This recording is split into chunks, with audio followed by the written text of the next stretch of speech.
My sister fired me and took our family company after our father passed. But 3 months later, I revealed who I really was and left her terrified.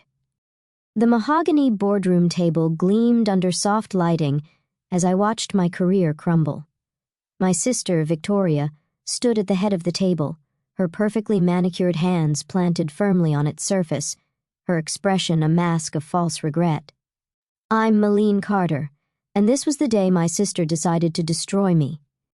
As the new CEO of Carter Technologies, Victoria's voice carried across the stunned silence.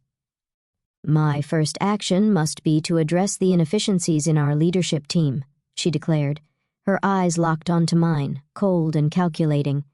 Malene, your performance as Chief Innovation Officer has been consistently disappointing. I sat perfectly still, my face betraying nothing as 2 decades of memories flashed through my mind. Dad had built Carter Technologies from nothing, teaching us both the business from the ground up, making us promise to always protect his legacy together. Dad had been gone just 3 months, and already Victoria was breaking that promise. The numbers don't lie, she continued, clicking through her presentation. Your R&D department has failed to produce any significant breakthroughs in the past year. Our competitors are leaving us behind.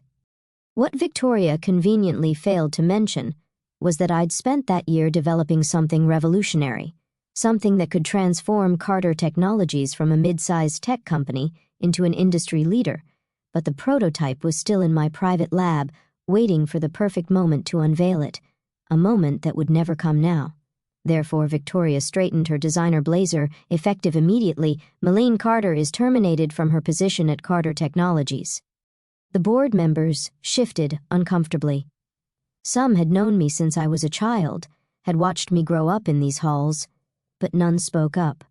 Victoria had spent months consolidating her power, replacing key members with her own allies. You can't do this, I said quietly, my voice steady despite the rage building inside me. I own 30% of this company. Victoria's smile turned predatory.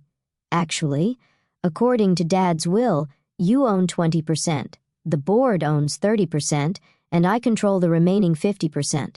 The vote has already been taken. She slid a document across the table. The board has agreed to buy out your shares at current market value.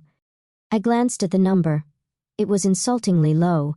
Victoria had been deliberately tanking our stock price for months, all part of her plan. And if I refuse, I asked, then we'll freeze you out, she replied. No vote, no influence, no salary. You'll be nothing but a silent partner watching from the sidelines. She shrugged elegantly. Take the money, Malene, it's more than you deserve. I stood slowly, gathering my things with deliberate care. The weight of my private lab keycard seemed to burn in my pocket, the key to everything Victoria thought I'd failed to create.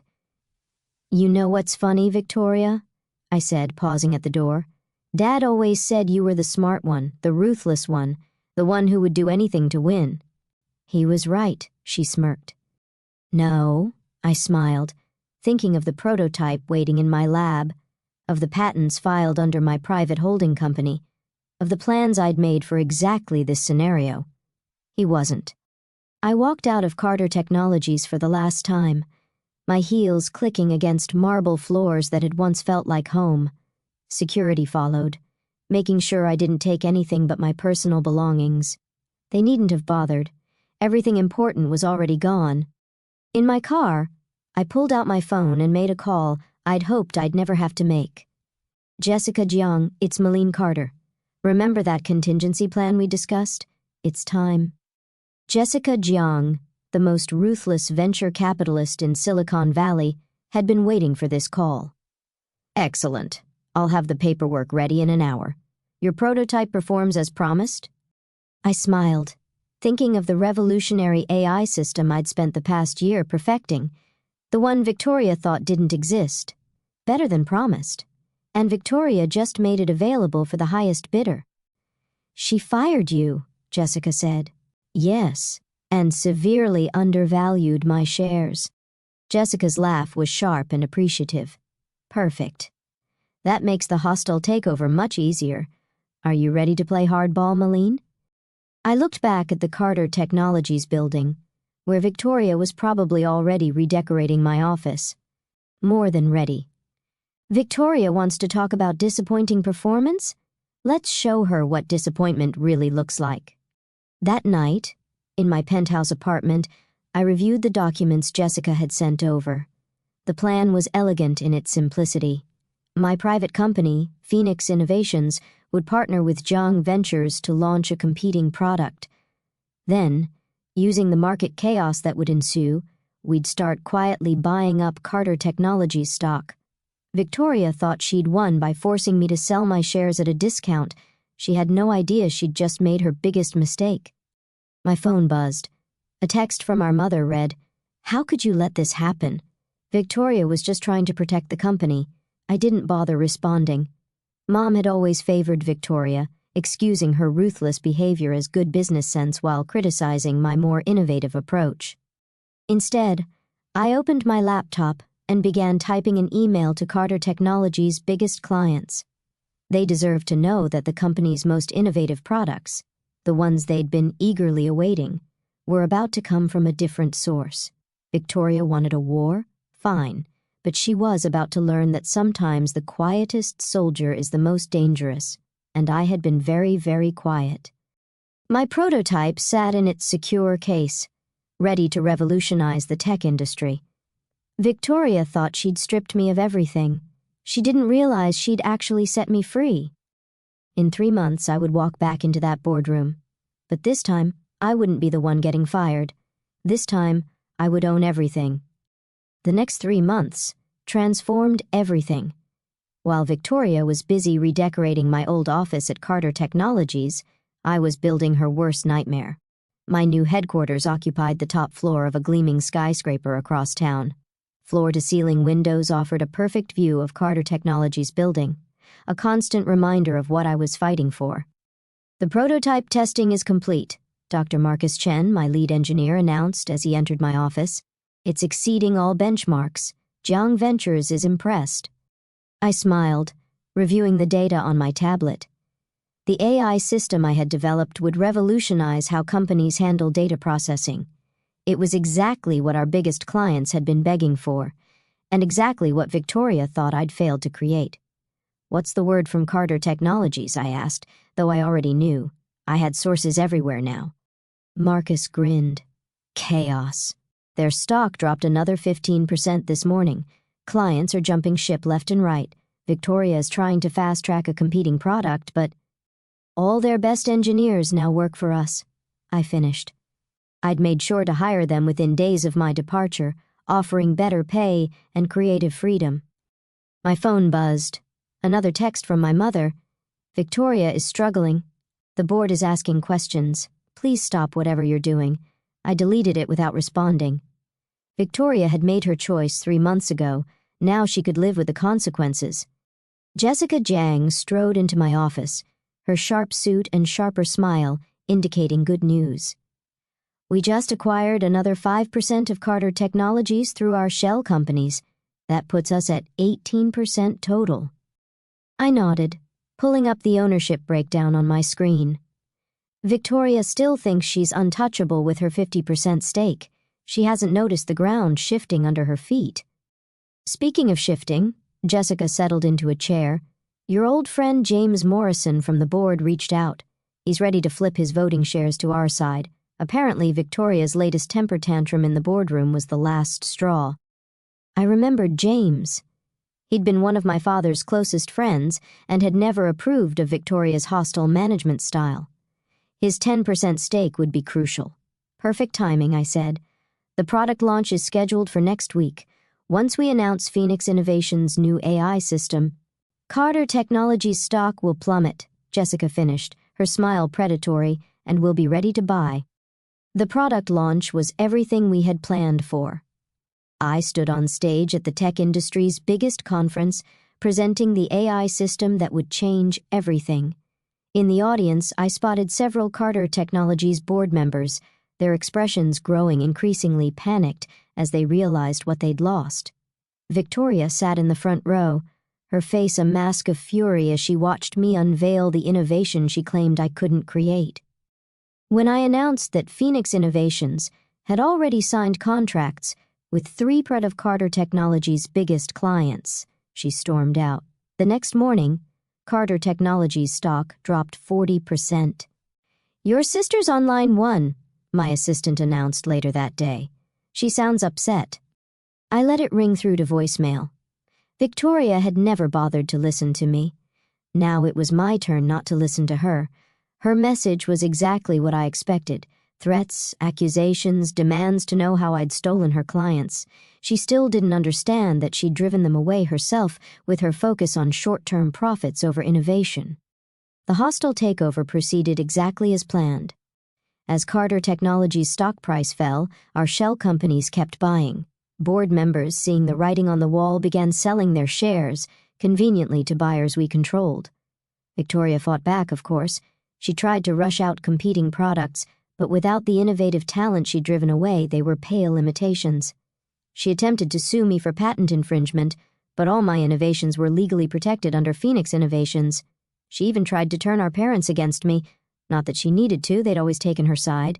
But this time, it didn't matter. I wasn't the quiet, accommodating sister anymore.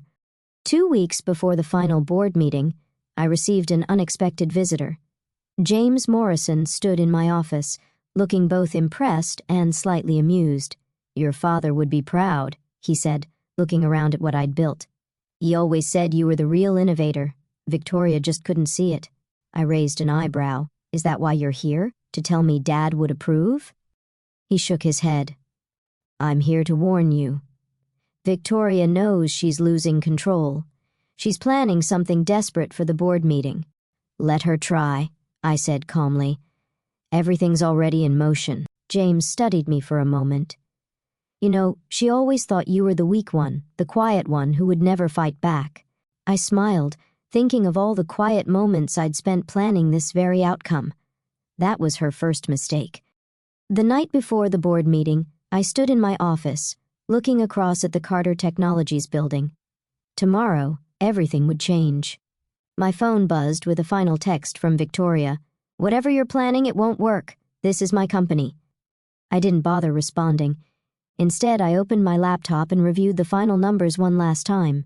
Through our various shell companies and allied board members, we now controlled 49% of Carter Technologies. Victoria still thought her 50% stake made her invincible. She didn't know about the final piece of the puzzle, the 2% of shares Dad had left in a trust with very specific instructions about how they could be voted, instructions that would be revealed tomorrow. As I gathered my things to leave, I caught my reflection in the window. I looked different now, stronger, sharper, more like the CEO I'd become.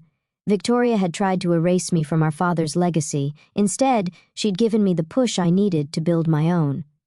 Tomorrow, I would walk into that boardroom not as the sister she betrayed, but as the woman who now controlled her fate. And this time, there would be no false regret, no fake sympathy, just pure, cold corporate justice. The morning of the board meeting, I arrived early at Carter Technologies. The security guards, who still remembered me from my childhood days running through these halls, nodded respectfully as I passed. They'd seen enough corporate drama to know which way the wind was blowing. The boardroom looked exactly as it had 3 months ago, down to the gleaming mahogany table where Victoria had tried to destroy my career. But today, different papers waited at each seat, documents that would change everything. Victoria burst in at 8:55 a.m., her usual confidence slightly frayed around the edges. She faltered for just a moment when she saw me sitting calmly at the table. "You're not supposed to be here," she snapped. "This is a closed board meeting." Actually, James Morrison spoke up from his seat. Ms. Carter was officially invited. As the CEO of Phoenix Innovations, she has some rather important business to discuss. Victoria's eyes narrowed as she took in the room. Several of her most reliable board allies were conspicuously absent, replaced by faces she didn't recognize, representatives from our shell companies. "What's going on?" she demanded, her voice rising. "Where are Theodore and Patricia?" "They sold their shares," I said softly, "along with most of your other allies. Check your phone, Victoria. The SEC filings went public this morning." She grabbed her phone, her face paling as she scrolled through the notifications. This is impossible. I control 50%. 50% isn't enough when the rest of the board votes as a block, Jessica Jiang said, standing in the doorway, her presence making Victoria step back involuntarily. And your leadership has been, shall we say, less than inspiring lately. Victoria spun to face me, realization dawning. You've been buying up shares through shell companies. That's why the stock price kept falling. You were manipulating the market. No, I corrected her. The stock price fell because you drove away our best talent, alienated our biggest clients, and failed to innovate. We just helped the market recognize your true value. It doesn't matter, she said, but her voice wavered. I still control 50%. You can't outvote me. About that, James pulled out a sealed envelope. Your father left certain instructions with the trust that holds 2% of company shares, instructions that could only be revealed under specific circumstances. Victoria sank into a chair as James began reading. In the event that either of my daughters attempts to forcibly remove the other from the company, these shares are to be voted with the daughter who demonstrates true innovation and leadership. The trust has reviewed both sisters' actions, James continued. Victoria's hostile removal of Malene, followed by Malene's successful launch of groundbreaking technology through Phoenix Innovations, makes the decision clear. I stood slowly. The 2% votes with me. Combined with the shares we've acquired and our allied board members, that gives us effective control of Carter Technologies. No, Victoria whispered. Dad wouldn't. Dad knew exactly who you were, I said quietly. He knew you'd try something like this eventually. That's why he left an insurance policy.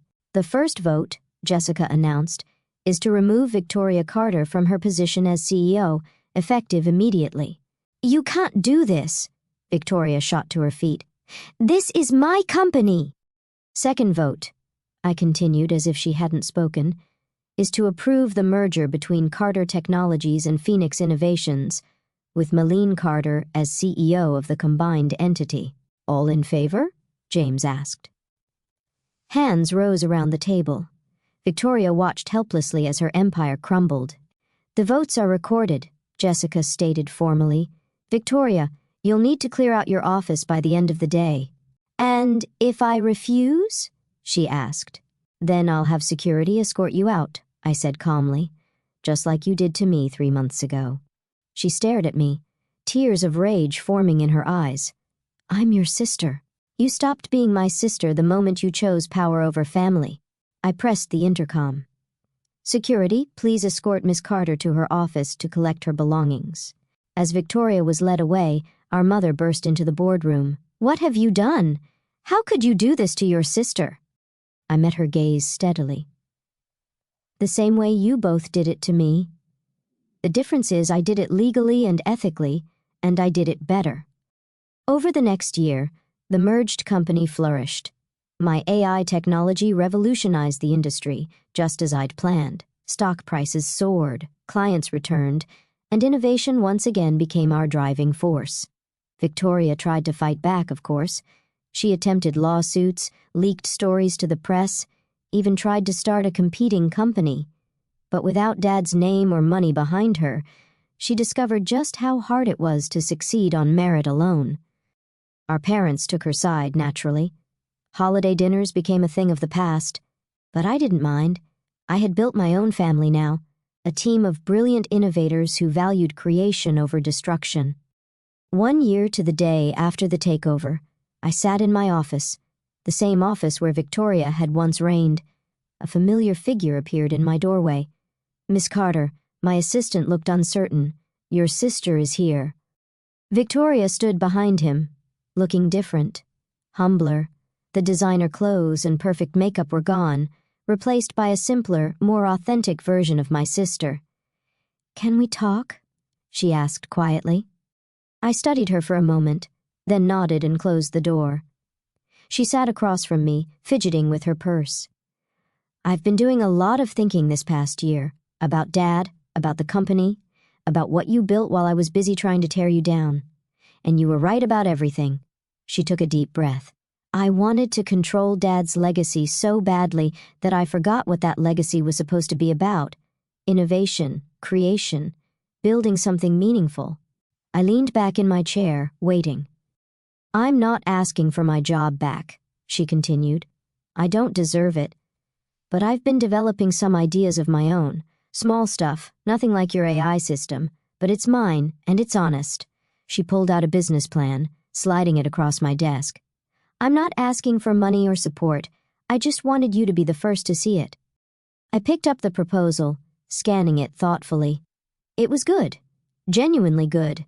A small tech solution for local businesses, the kind of thing that could help real people. "You did this yourself?" I asked. She nodded. "No shortcuts. No writing on Dad's name. Just me, learning to code in my apartment, trying to build something real." I was quiet for a long moment, remembering all the times I'd wished for my sister to understand what real innovation meant. "There's a small business incubator program starting next month," I said finally. "Independent from Carter Technologies, but I mentor there sometimes. Submit your proposal. If it's accepted, you'll get seed funding and guidance." "Really?" Hope flickered in her eyes. "On one condition," I held up a finger. "You earn it. No special treatment. No family connections. Just your idea and your work ethic." She stood, straightening her shoulders. "That's all I'm asking for. A fair chance to prove myself." As she turned to leave, I called after her. "Victoria!" She paused at the door. "Dad would be proud," I said. "Not of what happened before, but of what you're trying to do now." A small smile curved her lips, not the predatory smirk I remembered, but something more genuine. "Thanks, Malene, but I think he'd be prouder of you." After she left, I stood at my window, looking out at the city where both our dreams were taking shape. Victoria had needed to lose everything to learn what real success meant, and I had needed to lose my place in the family to find my true strength. Sometimes, the best revenge isn't about destroying your enemy. It's about building something so magnificent that they're forced to change just to keep up. And sometimes, if you're lucky, that change creates something better than revenge. It creates understanding. As for me, I kept Dad's old nameplate on my desk, right next to my own, a reminder that legacies aren't inherited, they're built, one innovation at a time, and I was just getting started.